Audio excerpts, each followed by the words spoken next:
और जुड़ने के बाद यहाँ पर जो है जो भी शोषित वंचित समाज है, चाहे किसी भी वर्ग समुदाय से वो आते हैं, उनको हम लोग जोड़ते हैं और उनकी सुरक्षा की फुल गारंटी हम लोग देते हैं।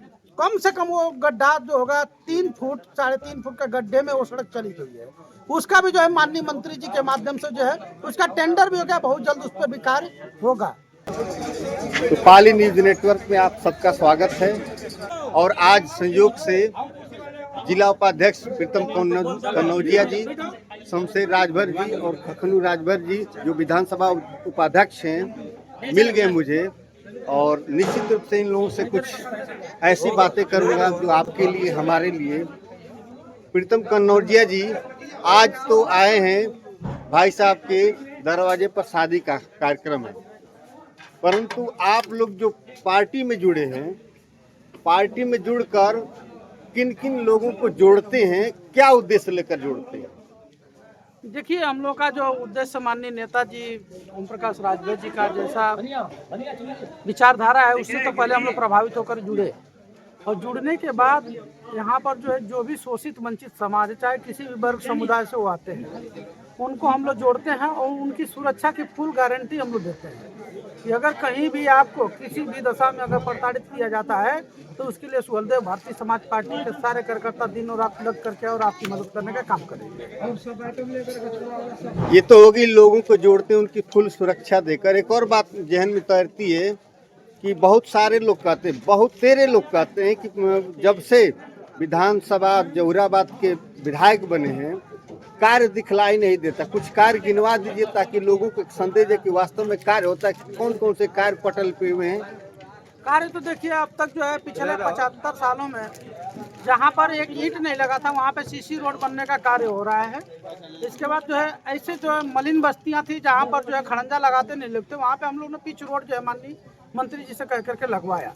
और जो है सबसे बड़ा कार्य जो अभी चल रहा है आपका मटेहू से लेकर सीधागर घाट का जो रोड बन रहा है, यह माननीय मंत्री जी के प्रस्ताव पे और प्रीतम कन्नौजिया ने ही लिख करके अपने हाथ से दिया था, जो तैयार हो रहा है। इसके बाद देख लीजिए काम कासमाबाद जो से लेकर मर्दा तक का जो पिछले 40 वर्षों से जो था एकदम उजड़ बजड़ लग गया था, वहाँ पे कोई भी व्यक्ति सोच नहीं सकता था कि यह रोड भी निर्माण होगा। उसका भी जो है निर्माण हो गया और टेंडर की प्रक्रिया में चल रहा है, वो अब भी बनेगा अब माननीय मंत्री जी के माध्यम से।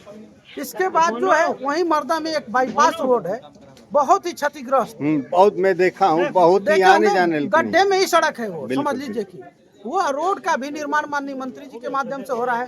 फिर थोड़ा सा आगे बढ़ेंगे तो हैदरगंज में एक सिपाही का पूरा है, सिपाही के पूरा से जो नहर का रोड जाता है इतना क्षतिग्रस्त है कि कम से कम वो गड्ढा जो होगा 3 फुट 3.5 फुट का गड्ढे में वो सड़क चली गई है। उसका भी जो है माननीय मंत्री जी के माध्यम से जो है उसका टेंडर भी हो गया, बहुत जल्द उस पर भी कार्य होगा। फिर इसके बाद धीरे धीरे आप थोड़ा सा बढ़ के आएंगे तो गांव में जो देखेंगे चट्टी चौराहा पे जो हाई मस्ट लाइट लग रही है, माननीय मंत्री जी के माध्यम से लग रहा है। और ये लाइट लगाने का मूल उद्देश्य है कि ग्रामीण क्षेत्र भी जो है शहर की जो है खुशी महसूस करेंगे। जब उस जगमगाहट होती है रात को तो मालूम पड़ता है कि हम लोग भी किसी ऐसे जगह पे हैं जहाँ पे नेता ने जो है इस तरह की व्यवस्था करके रखी है। इसके बाद जो है इंटरलॉकिंग, नाली, ये तमाम तरह की चीजें अभी आप जैसे इसी रास्ते से जाएंगे भीड़ोल में देख लीजिए नाली जो है माननीय मंत्री जी के माध्यम से बना है। मर्दा में देख लीजिए स्टेशन से लेकर के रविदास मंदिर तक नाली का निर्माण हुआ है माननीय मंत्री जी के माध्यम से। फिर PMJSY माननीय मंत्री जी के प्रस्ताव पर जो है मर्दा के अंदर जो है जागोपुर होते हुए रायपुर बागपुर होते हुए निकली है, यह रोड का भी निर्माण माननीय मंत्री जी के प्रस्ताव पे हुआ है। इस तरह से अगर हम गिनाने लगे तो शाम हो जाएगा। माननीय मंत्री जी के माध्यम से जो है यही कासमाबाद का देख लीजिए चौराहा बना है। फिर माननीय मंत्री जी के माध्यम से सेखनपुर पे जाकर देखिए निरीक्षण भवन का निर्माण हुआ है। फिर माननीय मंत्री जी के ही प्रस्ताव पे जो वर्षों से बंद पड़ी मिल थी यहाँ पे बरौड़ा की, उसका भी जीर्णोद्धार का कार्य जो है माननीय मंत्री जी के माध्यम से हो रहा है। और भी बहुत कुछ है। जिन रास्तों पे जो है सड़कें तो बनी थी लेकिन उजड़ गई थी, किसी का नजर नहीं था, तो पूरे जहुराबाद के अंदर में जितने भी लिंक रोड पे पिच का काम हो रहा है, आप देख रहे हैं जो पुनः निर्माण का, वो माननीय मंत्री जी के माध्यम से हो रहा है।